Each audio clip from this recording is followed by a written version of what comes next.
ওলামায়ে কেরাম তাদের সাথে কাজ করতেছি না, কোরআন হাদিসের শিক্ষায় শিক্ষিত হইয়া রাষ্ট্রের প্রত্যেকটা সেক্টরে, প্রশাসনের প্রত্যেকটা দায়িত্বে যদি খোদা ভীরুরা ওখানে বসে, রাষ্ট্রের সম্পদের সর্বোচ্চ হেফাজত হবে কি হবে না?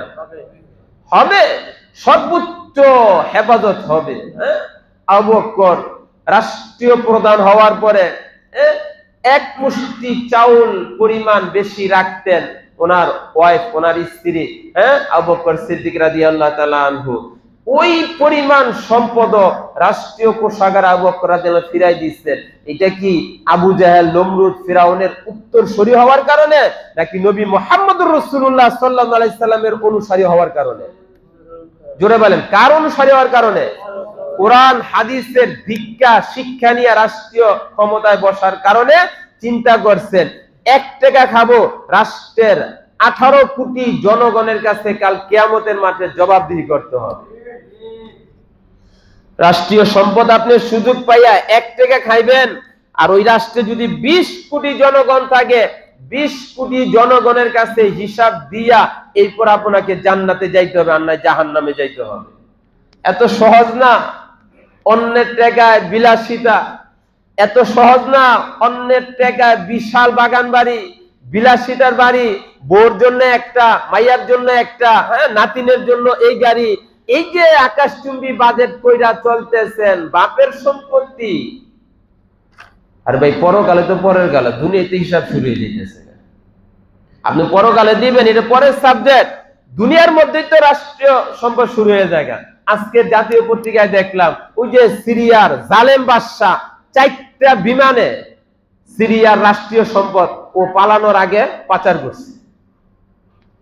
সিরিয়া থেকে 4টা বিমানে এই যে আসাদ জালেম জনগণের উপর জুলুম করছে, কাছাকাছি সময়ের মধ্যেই গণ অভ্যুত্থান হয়েছে, জনগণের দাওয়া খাইয়া পালাইছে। আরে জনগণের প্রতি যদি তাকাইতা, জনগণ মাথায় রাখতো, জনগণের পিঠ যখন দেওয়ালে ঠেকা যায় তখন জনগণ আর কাউকে পরোয়া করে না। তুমি কার মাইয়া, কার বউ, কার কন্যা, কার সন্তান, এটা দেখার সময় জনগণের কাছে নেই। কি বলেন, আছে?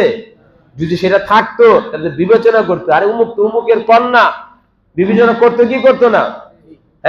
জনগণের পিঠ যখন দেওয়ালে ঠেকা যায় তখন আর চিন্তা করবে না কার অধীনে দেশ স্বাধীন করলাম, এখন কার মেয়ে দেশ চালাইতেছে, ভবিষ্যৎ প্রজন্মে কার স্ত্রী দেশ চালাবে, কার সন্তান দেশ চালাবে। এটা শিক্ষা।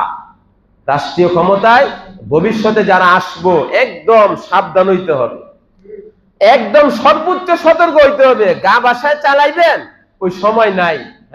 এটার নাম দেশের জনগণ। এই জন্য মোহতারাম বলতেছিলাম যে কোরআন হাদিস এলেম, সে যদি 1 টাকা খায় আর তার অন্তরে যদি পরকালের ভয় থাকে, তার অন্তরে যদি আল্লাহর ভয় থাকে, আরে ভাই রাষ্ট্রীয় সম্পদ খাইবে তো দূরের কথা, তাকে যদি দেশের আদালতে বসানো হয়, দেশের বিচারে বসানো হয়, সে ইনসাফপূর্ণ বিচার করবে। আজকে আমার দেশের আদালত গুলা কি সর্বোচ্চ জুলুমের জায়গা। আমার দেশের আদালত গুলো সর্বোচ্চ জুলুমের জায়গা। মাজলুম আরো জুলুমের শিকার হইতেছে। যার টাকা আছে তার উকিল আছে, যার উকিল আছে তার জামিন আছে, যার টাকা নাই তার উকিল নাই, উকিল নাই তার জামিন নাই। আরে বছরের পর বছর একজন মাজলুম জেলখানায় জীবন যৌবন সব শেষ করে দিতেছে। তাহলে এটা কি ইনসাফ না জুলুম? এই জন্য বলি কোরআন হাদিসের শিক্ষার ছোঁয়া পেয়ে আমাদের সন্তানেরা রাষ্ট্রীয় প্রত্যেকটা জায়গায়, প্রশাসনের প্রত্যেকটা জায়গায় যদি আসে, তাহলে গুলি চালানোর নির্দেশ দেওয়ার আগে সে বিবেচনা করবে, আমার নির্দেশে গুলি চললে এটার অপবাদ, এটার জুলুম, এটার পাপ আমার উপর আসবে। গুলি চালানোর আগে নির্দেশ সে ভাববে গুলি চালানোর পরিবেশ হয়েছে কি হয় নাই। এই জন্য মুহতারাম হাজিরিন, সর্বক্ষেত্রে যদি মানুষের অন্তরে এই খোদা ভীরুতা থাকে, আল্লাহর ভয় থাকে, সমাজ রাষ্ট্র সব ঠিক হবে।